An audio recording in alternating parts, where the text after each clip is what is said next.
Coucou les CE1, donc on se retrouve pour la correction du jeu numéro 6, page 72. Alors la première phrase c'était « elle arrivait à l'heure ». Alors au passé composé, on va dire « être arrivé » ou « avoir arrivé ». Oui, on va dire « être arrivé ». Donc elle est arrivée à l'heure. Très bien.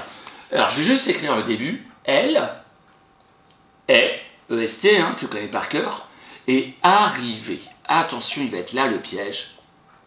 Alors, E accent aigu, ça on le sait. Et là, comme c'est l'auxiliaire être, il faut accorder. Alors, masculin ou féminin? Féminin. Je dois donc rajouter un E, bravo. Singulier ou pluriel?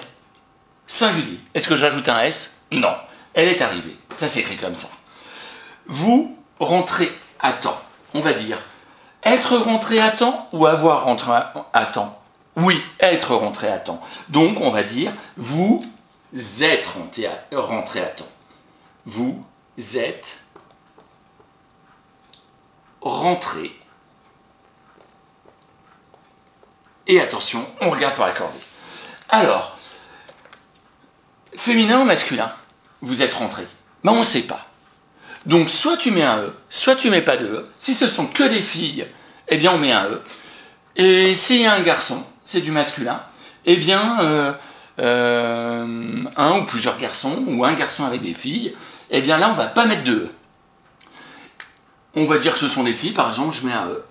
Et puis, comme ils sont plusieurs, surtout, il faut mettre un S. Mais le E, il n'était pas obligatoire. C'est-à-dire, si tu as mis E accent aigu, E, S, tu considères que ce sont des filles, tu as gagné. Sinon, si tu penses qu'il y a des garçons, eh bien, tu as mis E accent aigu et S. Le verbe revenir. Il revenir depuis une semaine.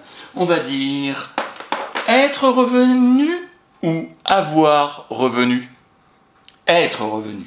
Donc on va conjuguer il au pluriel, ils sont revenus. Alors attention, là c'est pas un verbe en V, hein, mais tu vois ça reste assez simple. Hein. On met le son U qu'on entend à la fin. Ils sont revenus. J'écris simplement. Ah, attention. Alors, d'abord, masculin ou féminin? Bah oui, masculin, hein. Ils, ce sont des garçons. Singulier ou pluriel? Bravo, c'est du pluriel. Qu'est-ce que je dois rajouter? Super, je dois rajouter un S. Elles montaient au grenier. Elles sont plusieurs. On dit être monté au grenier ou avoir monté au grenier?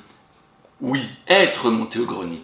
Donc on va dire elles sont montées au grenier. Sont, S-O-N-T, tu connais bien, monter. J'écris le début. Et attention, comme c'est le verbe être, je fais attention aux accords. Alors, masculin ou féminin? Ah, féminin d'abord. Il faut donc rajouter un E pour le féminin. Super. Singulier ou pluriel? Oui, bravo, c'est du pluriel, elles sont plusieurs. Je vais rajouter en plus un S. Elles sont montées.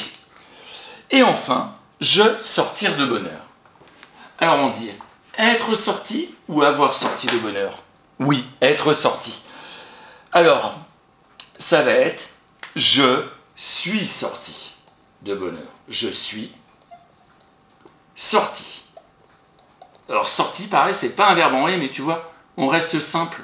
Je reste tout simple pour l'écrire, même s'il n'y a pas E accent aigu. Et ensuite, je me dis, attention, il faut que j'accorde. Je suis sorti. Alors si c'est un garçon, est-ce que je mets un E? Bah non. Par contre, si c'est une fille qui parle, si c'est une fille qui parle, on a le droit de mettre un E. Donc les deux solutions sont possibles. Soit on ne met pas de E, soit on met un E. Les deux solutions sont possibles, ça dépend qui est en train de sortir. Et enfin, quand on dit « je suis sorti », il n'y a qu'une personne ou il y en a plusieurs? Oui, il n'y en a qu'une. Est-ce que je vais rajouter un S? Non. Bah voilà, c'est un peu ça le passé composé avec l'auxiliaire être. Et je trouvais ça important qu'on puisse se revoir un petit peu avec l'auxiliaire être. Je crois que tu commences à bien le connaître avec l'auxiliaire avoir. Et je te rappelle, passé composé, c'est un temps du passé et il est composé de deux mots, comme son titre. Passé composé, il y a deux mots. Donc là, il faut deux mots. Il faut le verbe avoir ou le verbe être plus le participe passé. C'est pour ça que quand tu fais du passé composé, pense à te dire, attention, on dit avoir ou être. Et grâce à ça, tu as des chances de bien réussir à l'écrire. On se retrouve pour les maths juste après.